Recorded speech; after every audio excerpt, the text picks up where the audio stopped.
hello, dear viewer. Tis Jono. I'm back with a beer review, and we're going back up north, back up to Yorkshire. In fact, I don't know if you can see, we are down here, somewhere in the middle, Huddersfield. Where is it? Somewhere down there. There it is, Huddersfield, down there, because we are looking at a magic rock. Well, it's a collaboration. And there's the beer down there. You'll see that in a minute. But this is Magic Rock versus Masons, who are distillery, and specifically making gin. So taking the purest of pure spirits and mixing it with magic botanicals. And basically, they've added some classic gin botanicals to a beer with an absolute shed load of hops in it. And it says 6 different botanicals, which vary from peels, herbs, and spices. So 2 of each, maybe? I don't know, but they're classic ones. Let's have a look. It says the final recipe is balanced with orange, grapefruit peel, coriander seed, and several other kinds of peppers and things. Wow, going to be a bit of an epic. Right, here is, sorry dear viewer, you're looking at me reading something. So there's the can, Magic Rock via Masons up in Huddersfield. So 5% IPA is the base. Well, it's kind of interesting because look down here, you've got Mosaic, you've got Centennial, my favourite hop. You've got Cascade, you've got Columbus, so it's a triple C IPA straight away. And then there's Lemon Drop in there. So 5 different kinds of hops. And then 6, oh no, it says 8 there. I thought it was 6. It says combining modern Yorkshire brewing techniques with distilling, fusing secret mix of 8 botanicals. Wow. With a West Coast IPA style. So we've got citrus, we've got pine, trace of sweet bitterness, proper Yorkshire goodness. Holy fuck. Dear viewer, I do not swear much these days. I used to swear like a good un back in the day, but I try and restrain myself a bit these days. Let's look at the can. It is pretty trippy. There we go, Botanicalist. So that is what it says. If it focuses on that bad boy, Gin and Tonic IPA. Magic Rock versus Masons, 5% on the ABV. It's a 330 can with a proper trippy kind of tie sort of style thing. When I say tie, I mean shirt and tie, like I'm wearing. Well, I'm not wearing a tie. And then we've seen that somewhere before. Pure Yorkshire goodness. Yeah, I'm not going to read that again. Should you wish to read it on the can, feel free to pause the video. Suitable for vegans. Contains barley. Does it have anything else? Doesn't say. May contain sedamente. And it's in Willow Lane even in Huddersfield, HD1. So pretty much central. Absolute fandabidosi. So let me open this bad boy. And it's a West Coast IPA. Interesting. So this is going to be reasonably bitter, shall we say. There might be some bittering herbs in there as well. And I've got my Canterbury, my Founders tasting glass out.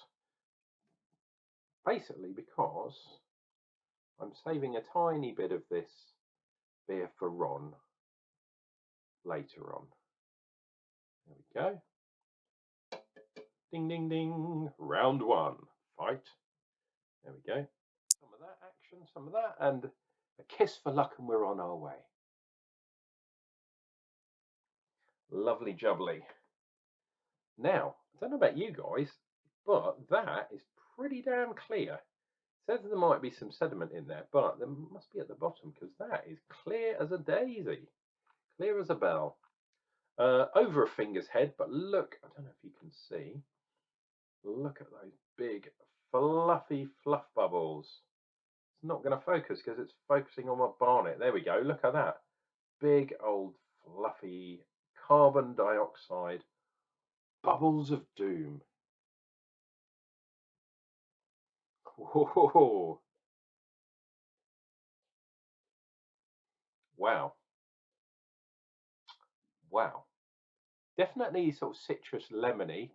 Lemon drops are hot, but it's also lemony in the way that a gin and tonic with a slice perhaps is also lemony. It has that kind of aroma. I don't know if you guys, I don't know how many of you drink gin. Used to be the most popular drink in England, well, especially in London. I'm not a Londoner anymore.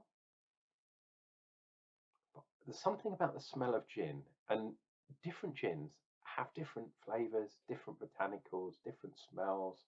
My advice, try as many different gins as you possibly can.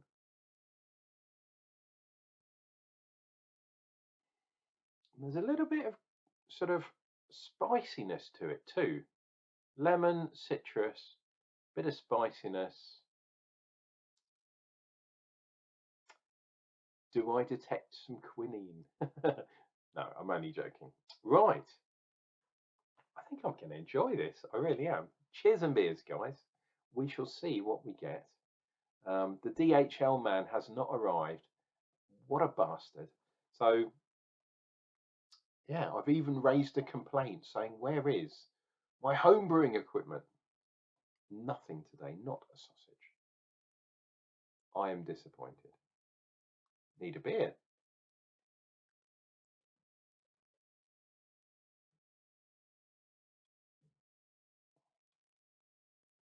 Wow. Wow. Wow. Nice, clean, crisp. Very bitter. But I do not think all of that is down to the hops. Even though there's a shed load of hops in here, there is there are layers of bitterness um, and bitter in the way that gin would be bitter, which is not surprising considering there's some botanicals here. It's not juniper, um, but yeah, there's definitely peel in there. I think they said was it grapefruit peel, um, something like that added in there. Maybe a tiny bit of kind of maybe there's some other peel in there as well. But I'm getting that kind of zestiness that you would do from the sort of those oils that you get from peel, if you know what I mean. If you ever have one of those scraper things, which I don't know, I was a barman a long time ago. Didn't do it for that long, but yeah, zesting a lemon or an orange perhaps um, releases oils, and you get them, especially you get them stuck on your fingers and stuff, and you can smell those oils coating you, which is nice. But if you taste your finger, my God, is it bitter? Um, and it is pretty bitter. Then very late on, there's a good amount of spiciness in there too, which is really good for an IPA because it's already quite bitter from, especially a West Coast IPA, from the hops. So this marries really nicely together. But my God, is there a lot going on? 100%. What did I say? Five hops, 8 botanicals. There's far too much going on here. Might need to lie down in a darkened room, kind of, yeah, pull it all apart in my brain.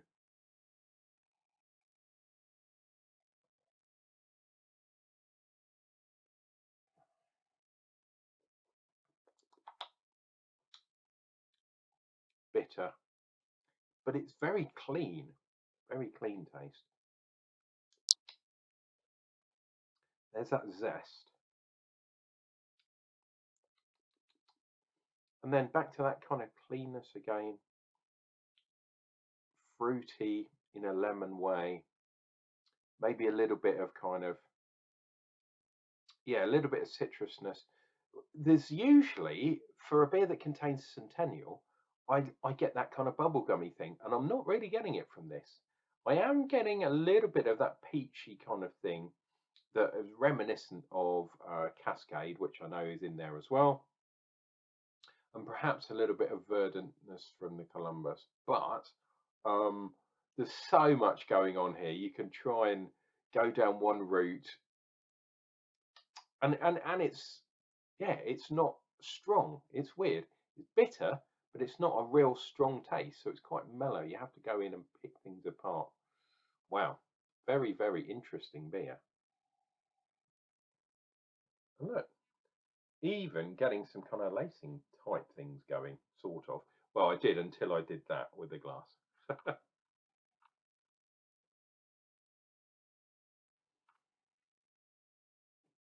Really weird one. It's a nice collaboration.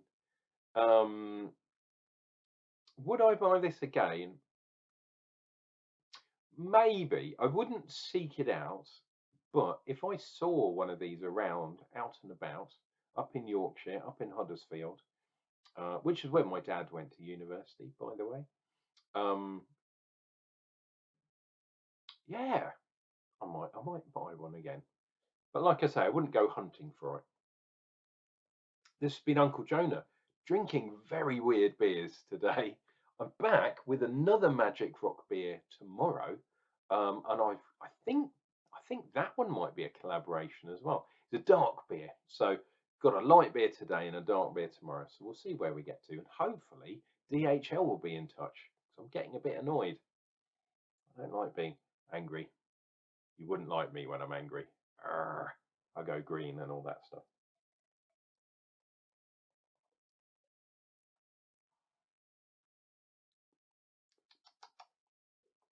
But that, my friends, is a very fine beer. So if you have this in your box, tell me what you think in the comments down below.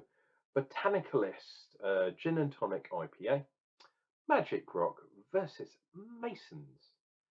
I'll be back tomorrow for another beer review. Until then, dear viewer, please take care of yourselves, take care of each other, and remember, drink some beer.